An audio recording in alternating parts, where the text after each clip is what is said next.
A man, dressed in business attire, bought an airline ticket and boarded a plane bound for Seattle, Washington. Everything seemed normal until he handed the stewardess a handwritten note explaining that he had a bomb and requested $200,000 in $20 bills and 4 parachutes. The plane landed in Seattle, refueled, and all of the passengers and some crew members were allowed to disembark. The plane landed in Seattle, refueled, and all the passengers and some crew members were allowed to disembark. The money and parachutes were brought onto the plane. Only 4 crew members and the man remained on board. The plane took off again, and the man ordered the crew into the cockpit. When the plane landed in Reno, the money, the man, and the 2 parachutes were no longer on board. Hi, I'm Mindy. Welcome to the Missing Link channel. Each urban legend and unsolved mystery is just one missing link away from being solved. Hit the subscribe button so you don't miss a video and help us find that missing link. This is the second video in this series on the disappearance of D.B. Cooper. If you haven't watched the first part yet, you will want to watch it before continuing on with this video. I will put a link to part 1 above. In the first video, we discussed what happened on the day of the hijacking, as well as what happened in the days and years after the hijacking. We also discussed how Cooper possibly disappeared from the plane. In this video, we will discuss more details of the hijacking, the possible motive, the possible suspects, and what has been happening with the case over the last 50 years. So let's go back. This is the story of D.B. Cooper, the only unsolved commercial airline hijacking in history. This mystery will be 50 years old this November. On November 24th, 1971, a man arrived at the Portland, Oregon airport and purchased a one-way ticket to Seattle, Washington on Northwest Orient Airlines. Once on board, and once the plane was in the air, Cooper handed one of the flight attendants a note. He requested $200,000 and 4 parachutes. Once the demands were met, they landed in Seattle. Then Cooper allowed the passengers and some crew members off the plane. With Cooper and 4 crew members on board, the plane took off again, this time bound for Reno, Nevada. At some point, it is believed that Cooper jumped out of the plane, because when the plane landed in Reno, Cooper was nowhere to be found, and he has never been seen since.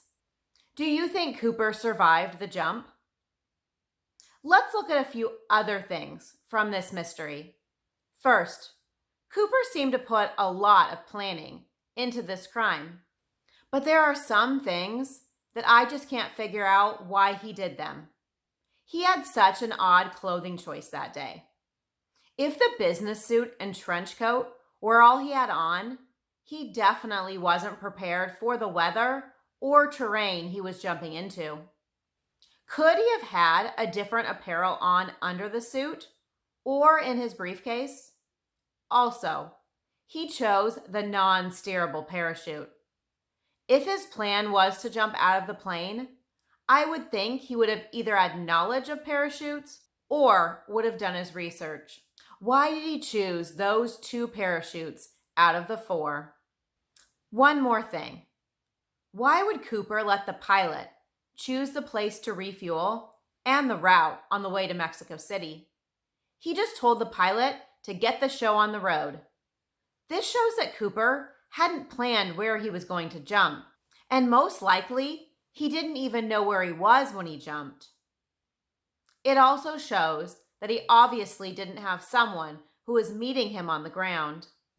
This wasn't the time of cell phones, so it wasn't like he could just call his ride once he was on the ground. So maybe he did this all on his own. This would also help explain how he got away with it for so many years. If there was another party involved, there would be more likelihood that they would have told someone what had happened over the last 50 years. Second, let's look into the parachutes a little more. Cooper asked for 4 parachutes.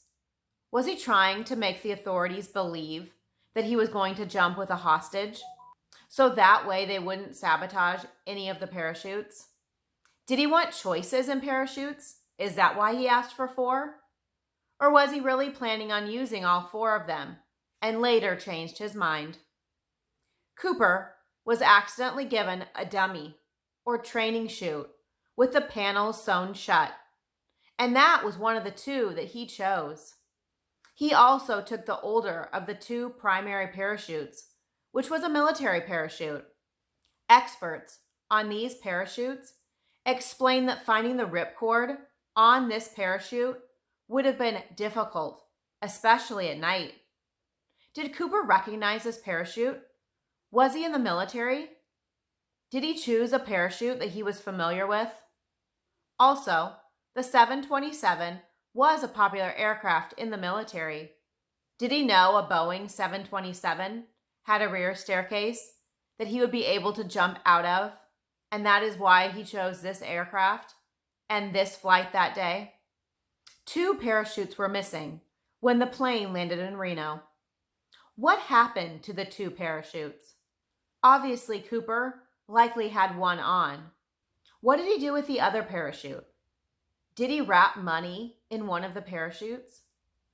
An FBI agent explained that Cooper also took some rope from one of the other parachutes to perhaps close the money bag tighter, tied around the bag, and maybe even made a handle.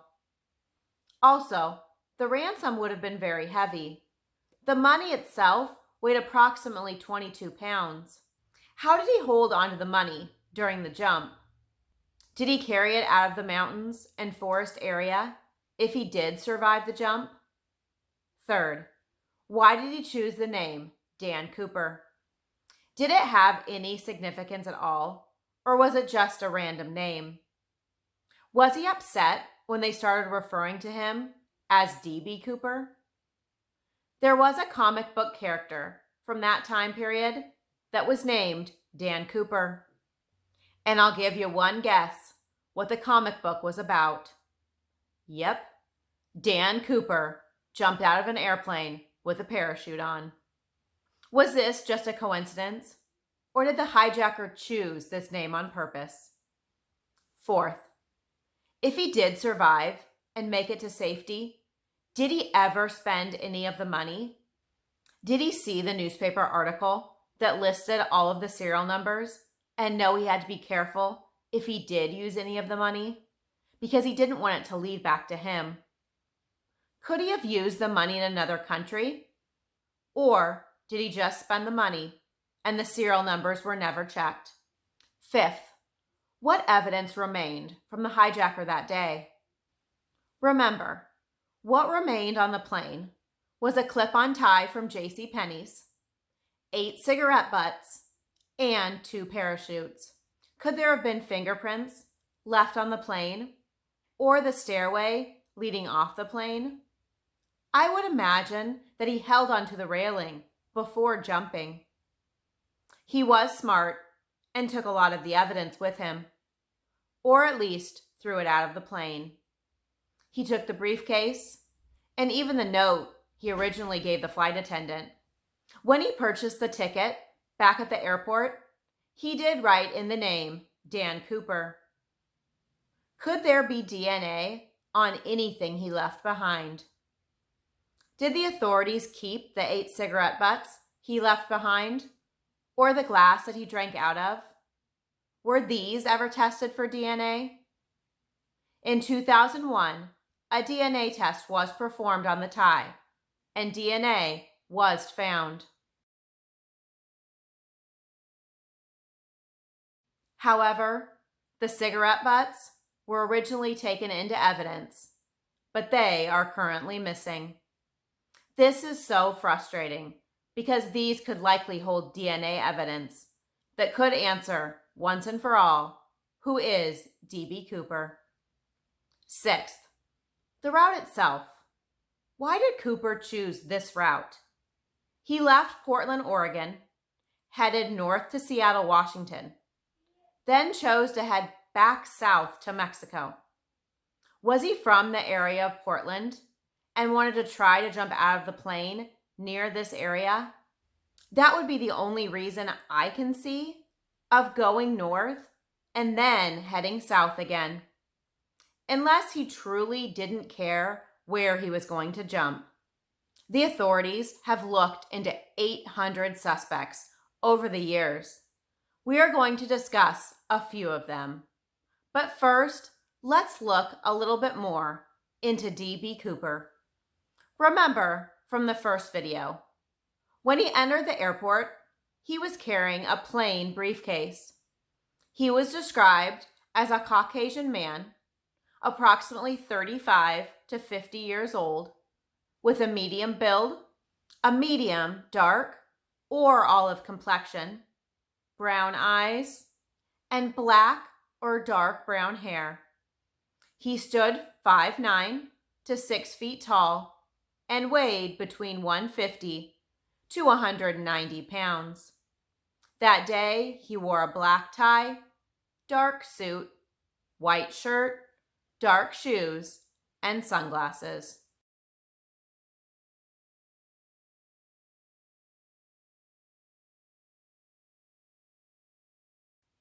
First, I have to tell you one of the first things I found when I started researching the suspects. It was a video from John Lorden of Lorden Arts. I am a huge fan of John's. His title on the D.B. Cooper mystery cracked me up. It reads, Brain Scratch, D.B. Cooper, Genius or Dimwit? John definitely got that title correct. So do you think the man claiming to be Dan Cooper was a genius or a dimwit? I guess that would depend on whether he survived the jump or whether he died that night. Cooper was thought to be 35 to 50 years old at the time of the hijacking. That would mean he would be 85 to 100 years old today. What would have been Cooper's motive? Did he do this just for the money? Or perhaps just the thrill of committing this type of crime?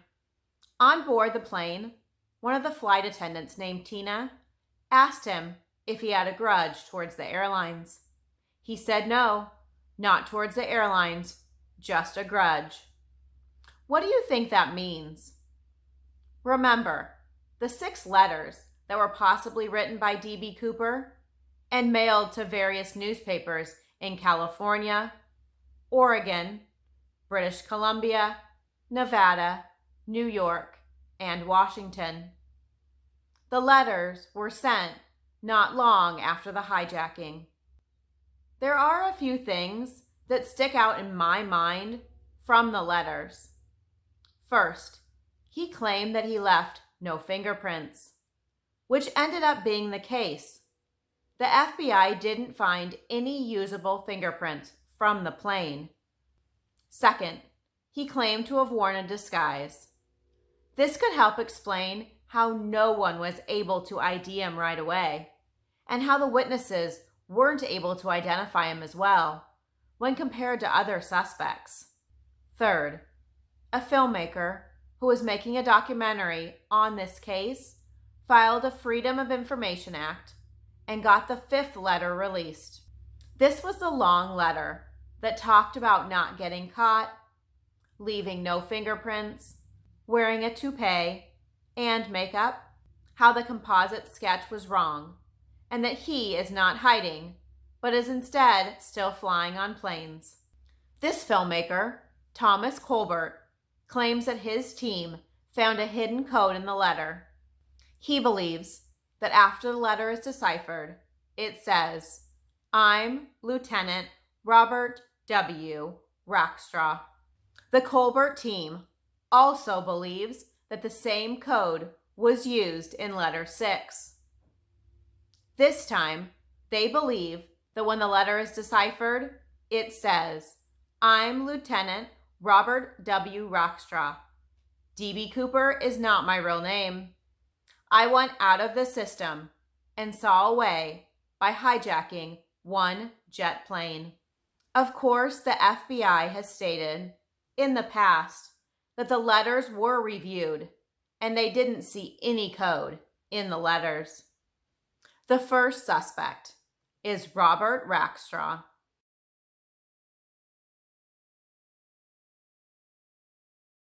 He had military training, including parachute training. He died in 2019. Robert would have been only 28 years old in 1971. Remember, the witnesses believe Cooper was 35 to 50 years old. Tina, the flight attendant, was given a lineup of photos, and one of the photos was Rackstraw.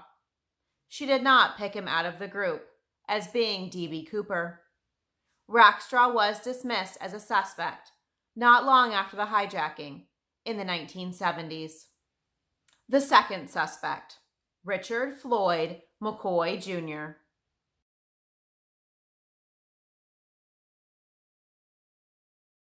The year after the D.B. Cooper incident, in 1972, McCoy hijacked a plane, demanded $500,000 for parachutes, and he parachuted out of the same type of plane as Cooper. Was McCoy really Cooper, or was this a copycat crime? However, he doesn't match the sketches. For his hijacking, he was captured, brought to trial, found guilty, and imprisoned for the hijacking. He was sentenced to 45 years for the 1972 hijacking. However, he later escaped from prison. He died a few months later in a shootout with police while on the run. The third suspect, Kenneth Christensen,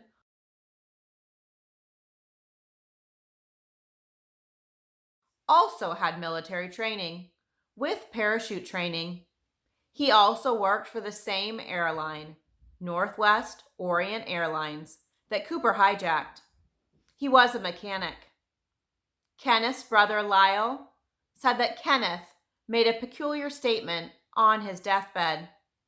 He said, "There is something you should know, but I cannot tell you."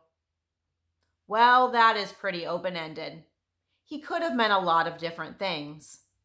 But of course, we will never know, because he didn't tell Lyle what he truly meant by this statement. Lyle believed his brother was D.B. Cooper. Apparently, Kenneth also purchased a home with cash sometime after the hijacking. This seemed odd at the time due to his current salary. But if he did use cash to purchase the home, and the cash was from the hijacking, wouldn't it have been traced since the serial numbers were recorded? Or were they even checked? The fourth suspect is William Smith.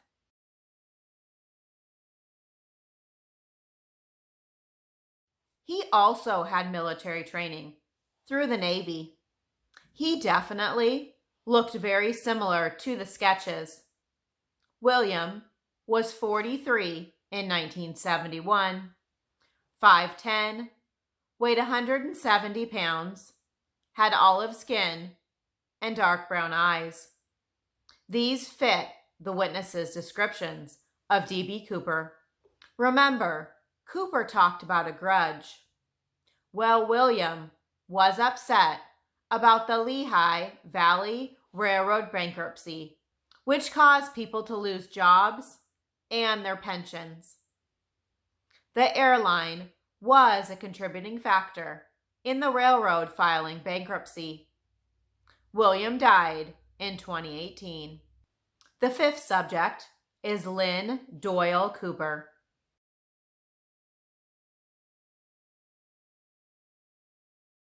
Did Dan Cooper actually use his real last name? That doesn't sound very smart, but I guess if it was him, It didn't matter anyway, because he was never caught. Lynn's niece believes he was D.B. Cooper. As the family was gathering for Thanksgiving in 1971, the day after the hijacking, Lynn showed up, and his niece described that he looked rather battered, bloody, and bruised, and was a mess. When the family asked him what happened, he claimed that he was injured in a car accident. Lynn's niece also claimed that later that night, she heard him say, "We did it. Our money problems are over." The sixth suspect, William Gossett.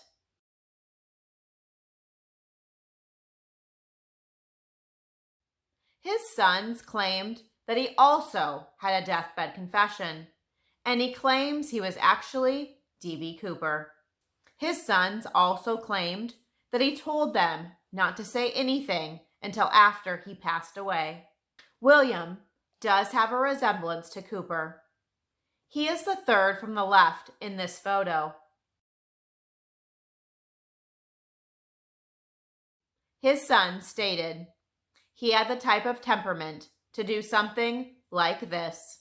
William had also been in the military, had been a paratrooper, and had survival and wilderness training. He also lived in Portland, where the plane was hijacked from. I could seriously discuss just the suspects for a whole separate video, especially when you are talking about 800 suspects in total. But it is all speculation. A lot of the suspects have things in common. Obviously, their appearance and age, but also most of them have a military background as well. So we will just stick with discussing these 6 suspects. But like I said, there are plenty of them out there if you want to do your own research. I found a YouTube video that had a compilation of news broadcasts surrounding this case. I will list it in the description box below. It is very interesting to listen to all these broadcasts. There are witness interviews and a lot of additional first-hand information. In 2016, the FBI announced that they will no longer be looking into this case. Of course, the current case file and evidence will be preserved. Tina, the flight attendant, discussed what she felt about the case being closed. She stated, "He was a criminal who was not only threatening my life, but the lives of all those innocent people on that flight. I recognize that it was probably the right thing to do given the amount of time that has passed and knowing all the needs of our world today. I can't imagine the fear that the passengers and crew went through the night of the hijacking and continued to go through for years after. Did they worry that Cooper would know that they could identify him? Did they worry that he would come after them?" The flight attendant, Tina Mucklow, only 22 at the time of the hijacking, talked about being scared, so scared that Cooper would detonate the bomb during the flight. She was worried for herself, her family, and her passengers who were just trying to get home for Thanksgiving. Mucklow later found out that when the plane was circling the airport near Seattle, that they were circling over the water.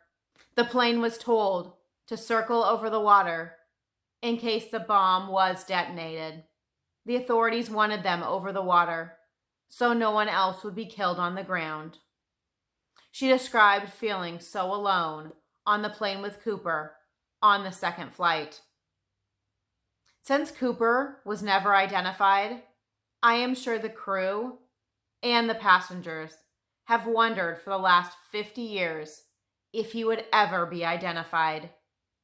In 1972, the year after the hijacking, there were 15 copycat crimes. However, None of these attempts were successful.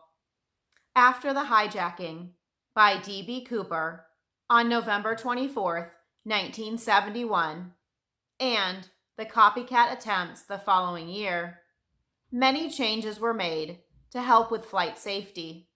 First, a mechanism called the Cooper vane was installed on all Boeing 727s.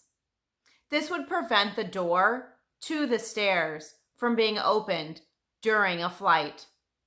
Second, of course, security checks increased as well. Bag inspections were now being performed. Third, by the 1980s, metal detectors and X-ray machines were placed in airports. Fourth, peepholes were now placed on cockpit doors so the crew could look out into the plane. Fifth, it wasn't until 1996 until security cameras were placed at airports. Sixth, it wasn't until after 9/11 that identification, such as a driver's license, was required to board a plane. I still find it amazing that this case has never been solved. There were numerous witnesses at the airport and on board the plane who spoke with and spent hours with Cooper. He also left DNA evidence behind. What do you think happened to Cooper that day? Do you think he survived the jump, or did he perish in the fall? Thank you for joining me here today.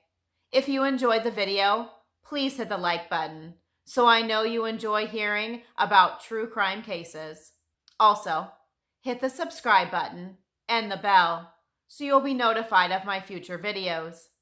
93% of the people who watch my videos have never subscribed. I would love for you to join our community to help us find the missing link to these mysteries. As always, have a wonderful day. Watch out for each other and keep looking for that missing link. Love ya, and see you in my next video.